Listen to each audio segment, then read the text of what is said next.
High, আমি Yashica আর আপনারা শুনছেন স্টোরি টেলিং উইথ ইয়াশিকা। আজকের বিশেষ নিবেদন তোমাকে পেতে চাই। গল্পটি যদি আপনাদের ভালো লাগে তাহলে গল্পটিতে একটি লাইক এবং কমেন্ট করে দেবেন, আর স্টোরি টেলিং উইথ ইয়াশিকাতে একটা সাবস্ক্রাইব করে বেল আইকনটি ক্লিক করবেন। তোমাকে পেতে চাই পর্ব 22। সবাই ব্রেকফাস্টের জন্য নিচে চলে আসে। ব্রেকফাস্টে যে যার ঘরে চলে যায়। ঈশা ঘরেই বইপত্র একটু নাড়াচাড়া করছিল। ঈশাকে পেছন থেকে জড়িয়ে ধরে। ঈশা বলে, কি ব্যাপার, আজকে এত প্রেম জেগেছে মনে, সেই সকাল থেকে দেখছি। তখন উত্তরে বলে, প্রেম তো জাগবেই, কারণ আমি তোকে ভালোবাসি। ঈশা চমকিয়ে পেছন ঘুরে দেখে মিলি। ঈশা তখন খানিক রেগে বলে, আবার তুই? তোর কি মাথা খারাপ হয়ে গেছে? সকাল থেকে দেখছি উল্টো পাল্টা শুরু করেছিস, সমস্যাটা কি? মিলি, সমস্যা? আমি তোকে ভালোবাসি সেটা তোর সমস্যা বলে মনে হয়? ঈশা, ভালোবাসিস? কি সব বলছিস তুই? তোর মাথা ঠিক আছে তো? আমরা ছোট থেকে একে অপরকে চিনি। তোকে আমি বোনের মতো ভালোবাসি, আর তুই কি না এসব? মিলি, বোনের মতো? তাহলে ছোট থেকে যেসবগুলো ছিল আমাদের মধ্যে সব কি মিথ্যে? ঈশা, কিছুই ছিল না আমাদের মধ্যে, বোনের মতোই দেখতাম তোকে। মিলি, ও আচ্ছা, তাহলে আমাদের মধ্যে যে কিস হয়েছিল সেটাও কি বোনের মতো? ঈশা তখন চুপ হয়ে যায়। মিলি, উত্তর দে, চুপ কেন এখন? ঈশা, দেখ, তখন অনেক ছোট ছিলাম, ভুল করে হয়ে গেছিল। আর 1 মিনিট, কিসটা আমি করতে যাইনি তোকে, তুই করেছিলি আমায়। ভালো করে মনে করে দেখ, সেদিন সন্ধেবেলায় পড়া থেকে ফেরার সময় ঝুম বৃষ্টি পড়ছিল। ছাতাতেও ভিজে যাচ্ছিলাম বলে একটা শেডের তলায় দাঁড়িয়ে অপেক্ষা করছিলাম কখন বৃষ্টিটা কমবে। রাত হয়েছিল বলে রাস্তা ফাঁকা ছিল, আশেপাশে কেউ ছিল না, কয়েকটা কুকুর ছাড়া। তুই একটু ভয়ই পেতিস, তার উপর জোরে জোরে বাজ পড়ছিল। তুই একদম আমার গায়ের কাছে চলে এসেছিলি। তুই এত ভয় পাচ্ছিলি দেখে তোকে শুধু জড়িয়ে ধরেছিলাম শক্ত করে, যাতে ভয় না পাস। আর তুই কি ভেবেছিলি জানি না আমি, তুই কিস করতে এগিয়ে এসেছিলি। আমি তখন এতটাই চমকে গেছিলাম কোনো রিয়াক্ট করতে পারিনি, তোকে থামাতেও ভুলে গিয়েছিলাম। তাহলে দোষটা কার, আমার না তোর? মিলি অঝরে কাঁদতে কাঁদতে ঈশাকে জড়িয়ে ধরে শক্ত করে, আর বলতে থাকে, জানি না আমি কার ভুল, কিন্তু আমি তোকে অনেক ভালোবাসি। তোকে ছাড়া আমি বাঁচবো না, মরে যাব। আমি তোর পাশে ঐশীকে সহ্য করতে পারি না। অনেক কষ্ট হয় যখন দেখি তুই ওকে ভালোবাসছিস, কিন্তু আমাকে ভালোবাসছিস না। বুকটা ফেটে যায়, বিশ্বাস কর। শুধু তোকে চাই আমি, আমার করে। তুই শুধু আমার, আর কারণ নোস। প্লিজ আমাকে নিজের করে নে, প্লিজ একটু ভালোবাস না রে আমায়। যেমন করে ঐশীকে আদর করিস আমায়ও একটু আদর কর না রে। মিলি ঈশাকে কিস করতে শুরু করে।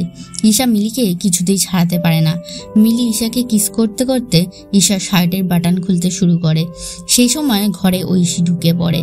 ঐশী এই দৃশ্য দেখে হাততালি দিতে দুজনের সম্মিত ফেরে। মিলি তাও ঈশাকে ছাড়ে না। ঈশাও মিলিকে সরাতে চাইলে তাও সরে না। ঐশী কাঁদতে কাঁদতে ঘর থেকে বেরিয়ে যায়। ঈশা মিলিকে জোরে ধাক্কা দিয়ে বিছানায় ফেলে দিয়ে ঐশীর পেছনে ছুটতে থাকে। ঐশী নিজের ঘরের দরজা বন্ধ করে কাঁদতে থাকে। ঈশা গিয়ে দরজা ধাক্কালেও খোলে না। ওদিকে মিলিও কাঁদতে থাকে। ঈশা কি করবে বুঝতে না পেরে ঘরে চলে যায়। দেখে মিলি তখনও কাঁদছে। ঈশা ব্যালকনিতে চলে যায়। পকেট থেকে একটা সিগারেট বের করে টান দিতে থাকে, আর ভাবতে থাকে ঐশীকে কি করে বোঝাবে এবার। সেই সময় মিলি উঠে গিয়ে ঈশাকে আবার পেছন থেকে জড়িয়ে ধরে কাঁদতে থাকে। ঈশা কিছু বলে না, কারণ ঈশা বোঝে যে ভালোবাসা বুঝে শুনে হয় না। মিলি ভালোবেসে ফেলেছে, সেটাতে কিছু করার নেই। মিলিও কষ্ট পাচ্ছে, সেটা ঈশা বোঝে।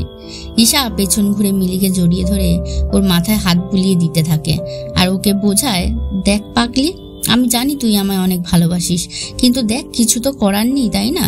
ব্যাপারটা তোকে বুঝতে হবে। জানি তোর কষ্ট হচ্ছে, চিন্তা করিস না। এসবের জন্য তোর সাথে কখনো বন্ধুত্ব ভাঙবো না। যখনই তোর দরকার হবে আমাকে বলতে পারিস, আগের মতোই। আমি সবসময় তোর পাশে থাকবো, কিন্তু তোকে ভালোবাসতে পারবো না। শান্ত হ এবার একটু, আমি তোর কাছেই আছি, শান্ত হ। মাথা ঠান্ডা করে একটু ভাব। ঈশা মিলির কপালে ছোট্ট একটা কিস করে বলল, যা এবার নিজের ঘরে যা। মিলি কিছু না বলে নিজের ঘরে চলে যায়। দুপুরে খেতে বসে ঈশার পাশে বসেনি ঐশী। ঈশার দিকে তাকায়ও নি পর্যন্ত। কোনো রকম অর্ধেক খেয়ে শরীরটা ভালো লাগছে না বলে উঠে ঘরে চলে গেছে। ঈশা বুঝতে পারছে না কি করবে। ঈশাও অর্ধেক খেয়ে উঠে যায়। ওর গলা দিয়েও খাবার নামতে চায় না। ঈশা অনেক ফোন করে, মেসেজ করে, তাও কোনো উত্তর দেয় না ঐশী। ঘরে গিয়ে অনেক দরজাও ধাক্কায়, তাও সাড়া দেয় না। ঈশার এবার খুব কষ্ট হচ্ছে। ও ছাদে চলে যায়, সিগারেটটা ধরিয়ে ফোনে অরিজিতের গান চালিয়ে ঠান্ডা বাতাসের স্পর্শ অনুভব করতে থাকে চোখ বন্ধ করে। বৃষ্টি হবে মনে হয়। বৃষ্টি আসার আগের মুহূর্তটাই পরিবেশটা এমন থম মেরে আছে। কিছুক্ষণ পর বৃষ্টি নামলো। ঈশা একঠায় দাঁড়িয়ে ভিজছে। এতক্ষণে সিগারেটটাও নিভে গেছে। ঈশার ভালো লাগছে বৃষ্টিতে ভিজতে, কিছুটা হলেও যেন কষ্টটা লাঘব হচ্ছে ওর। এদিকে মিলিরও কিছু ভালো লাগছে না। মিলিও কেঁদে চলেছে, ওইদিকে ঐশীও কেঁদে চলেছে পাগলের মতো। অনেকক্ষণ বৃষ্টিতে ভেজার পর ঈশা নিচে আসে, তখনও দেখে ঐশীর ঘরের দরজা বন্ধ। ঈশা ফ্রেশ হয়ে শুয়ে পড়ে। মিলি, রিনি আর ঐশী খাবার ঘরে গিয়ে দেখে ঈশা নেই।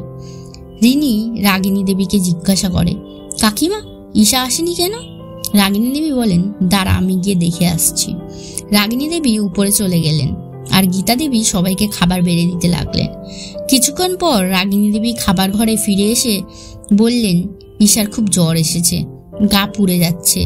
দেখে মনে হলো সন্ধেবেলা বৃষ্টিতে ভিজেছে অনেকক্ষণ।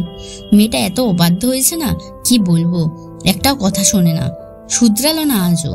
নিজেও ভুগবে আর বাড়ির লোককেও ভোগাবে। রাগিনী দেবী ঈশার জন্য খাবার নিয়ে গেলেন, কিন্তু কিছুক্ষণ পর খাবারের প্লেট নিয়ে ফিরে এলেন। রিনি জিজ্ঞাসা করলো, কি হলো কাকিমা, ও খায়নি? রাগিনী দেবী, আর বলিস না মা, মেয়েটা আমায় একটুও শান্তি দিল না, কিছুতেই খেলো না, খাবে না বলে জেদ ধরে শুয়ে আছে। ওদিকে দুম জ্বরে কোকাচ্ছে, তাও জেদে অটল তিন্নি। যা পারে করুক, আমার আর ভালো লাগে না। এদিকে খাবারটা না খেলে ওষুধটাও খাওয়াতে পারবো না যে। রাগিনী দেবী কোনো উপায় না পেয়ে ঐশীকে বলল, মা দেখ না তুই একটু, যদি ও খেয়ে নেয় খাবারটা, যদি জোর করে খাওয়াতে পারিস ওকে। ঐশী বিষম খেয়ে বলে, আমি?